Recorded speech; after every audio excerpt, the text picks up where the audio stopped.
Are you in the market for a new or used vehicle? Look no further than Metro Ford. We have an incredible selection of F-150s, Explorers, Broncos, and so much more. Whether you're looking for a rugged truck for the job site or a family-friendly SUV, our expert team is here to help you find the perfect vehicle to fit your lifestyle and budget. And with our streamlined financing process, getting behind the wheel of your dream car has never been easier. Stop by today and experience the Metro Ford difference. We're conveniently located at 1000 Barnes Crossing Road in Tupelo, or you can browse our entire inventory and apply for financing online at metroautosales.com. That's metroautosales.com. And welcome back to the Metro Ford pregame show as we step inside Coach's Corner, talking with Coach Travis Macon about tonight's matchup. Coach, before we get to last night, what a wild week it was last week. Just for what you can speak on, kind of speak on the game last week. I thought in the second half we watched the team, they grow. They had some growth. Everybody knows we're young on defense, but I watched the defense grow up and play like they should play to win the game. We didn't finish like we want to, but I've seen a lot of positive out of last week's game. We didn't come out with the victory, but we've seen some things we can build off of for the future. Yeah, and taking that, where do you feel like taking last week that we actually executed well last week? On the offensive side of the ball, throwing the ball when we needed to, and just running the football. And, if we can run the football, you can beat anybody. On the defensive side of the ball, just not giving up the big plays. So watching those guys start growing up in that area, it's some big things going to happen for us. Yeah.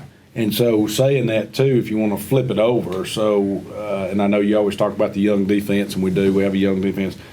Where did y'all work on, and where do you feel like this past week y'all worked a lot on as far as the areas that vastly need improvement? The biggest thing is what we call bad eyes.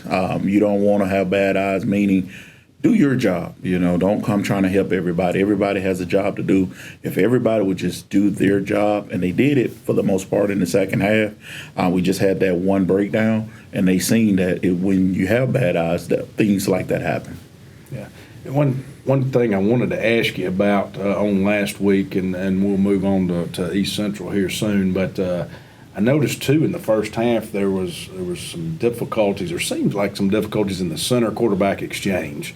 Would y'all work that out, and obviously over the halftime to kind of fix that problem? We did. The biggest thing is the cadence. I think it was a little mix-up with the quarterback and center. Coach Levitage did a really good job this week of keeping those guys after practice, and just the little things, some of the things that we don't think about, that plays a big part in the ball game, because the ball was on the ground a lot in the first half. So we fixed that problem. The guys been working on it, the quarterback and the center. So we got that fixed. Well, Coach, as Brad said, let's kind of just go ahead and take a look at this week.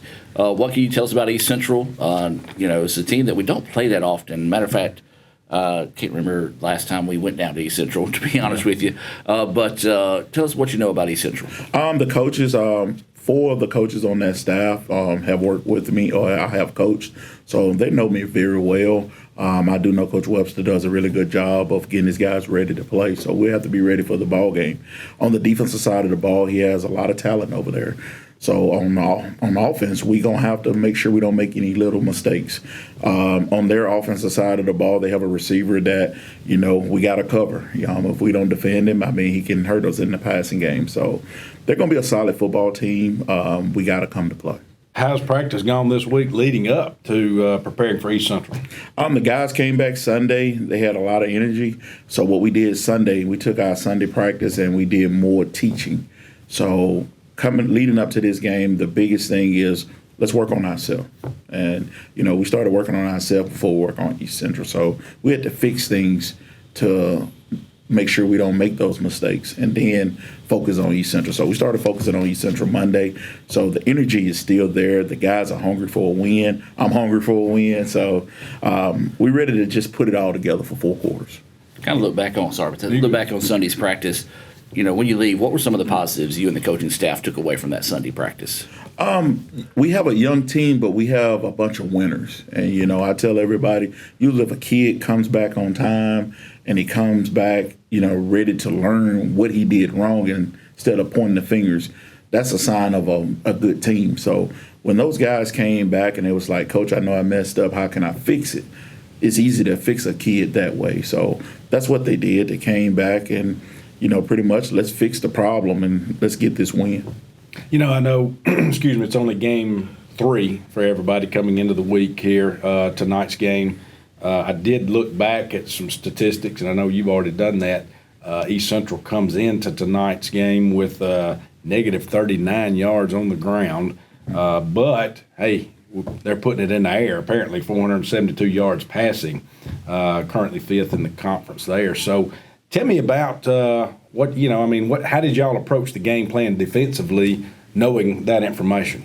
We want to make sure we're the team that also keep them from running the football, and that way we know they're throwing the ball. So when you know a team that's all they can do is just throw the ball, it's easy to call the blitzes. It's easy to, play coverage to them. So it does make the game easier. But the first thing we still have to do is make sure we stop the run as well. Yeah, and they got apparently a quarterback in Mr. Hammonds there, 4th currently in passing yards with up and around 472, and then a receiver, Singleton, 2nd receiving yards, currently in the MACCC with 123.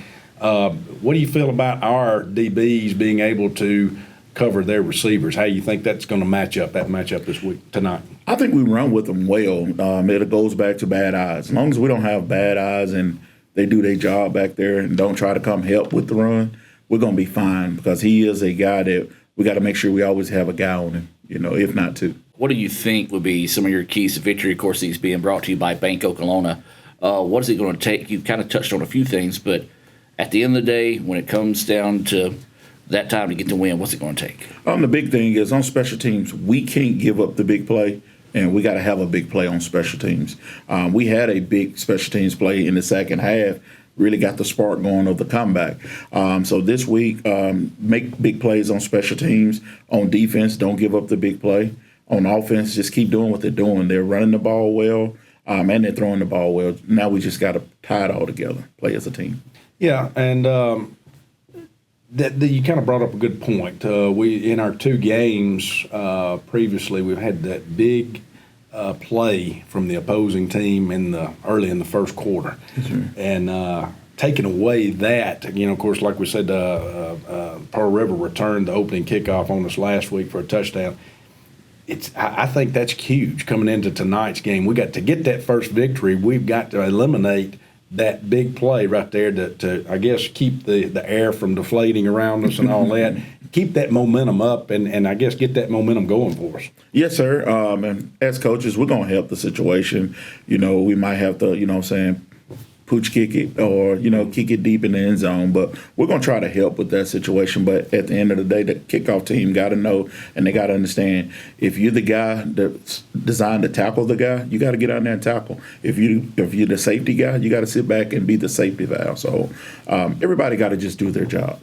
Yeah, I think and he's not here to defend himself. Me and Mr. Ingram argued last week that the punter got down there and made a tackle last week, but I think it ended up being the long snapper because he said, "Man, that punter," and I said, "If he got down there and made the tackle, world-class speed, world-class speed and won." But Coach Macon's not happy because you don't want your punter taking off downfield after you punt the ball and trying to make a tackle. We always tell him to stay back. I know you do, because they're the last ones you want to make the tackle, and hopefully it doesn't get to that point. And speaking of that, I noticed that Mr. Ingram is not here. Yeah. And I know that's irritated you a little bit, and I apologize. Maybe that, I know that's going to give you a little momentum going into the week. But I think the problem was we had 2 drinks here last week provided by Coca-Cola, and he took one of them, and Adam kicked him off the show. That's 100% what it was. 100%. He took his with him when we left, and I think I'd say that's it, Jim. You're fired. That's it, Mr. Pregame. You're done with us. You're done. Let's go back right quick. What do you think? We want that first win of the season, because right now this is the last game for our South Division opponents. Yes, sir. North does not start until a week from tonight. I know we're not focused on that. Those are the big wins too. What's it going to take? What is it, the big thing right now, to get that first win of the season, so that way we got the momentum going into that first North Division opponent next week? We got to play team football. We've been playing our football. We played a half of team football the second half last week. So to get this victory, we got to play team football for 4 quarters. And if we do, we will get the victory. Excellent. Well, on my end, look, I know it's been another week where y'all have, reviewed film, put a lot of hours, a lot of time in. You've been out on the practice field with you guys, and I know y'all put a lot of time and work into it, you and your coaches and your staff. And again, can't commend you enough for everything that you do for not only for the college, but for your players. I know you do a lot for your players, and I commend you for that. You and your staff do a fantastic job. So thank you again. On my end, I'm looking forward to tonight and looking forward to the kickoff here. Yes. And Adam will probably try to keep me in line again tonight, but try to keep me in line. But looking forward to it and and I'm looking forward to that first victory. Yes, sir. Me too. We're hungry for one, and we're gonna bring it home. We'll be back more with the Metro Ford pregame show right after this. Are you in the market for a new or used vehicle? Look no further than Metro Ford. We have an incredible selection of F-150s, Explorers, Broncos, and so much more. Whether you're looking for a rugged truck for the job site or a family-friendly SUV, our expert team is here to help you find the perfect vehicle to fit your lifestyle and budget. And with our streamlined financing process, getting behind the wheel of your dream car has never been easier. Stop by today and experience the Metro Ford difference. We're conveniently located at 1000 Barnes Crossing Road in Tupelo, or you can browse our entire inventory and apply for financing online at MetroAutosales.com. That's MetroAutosales.com.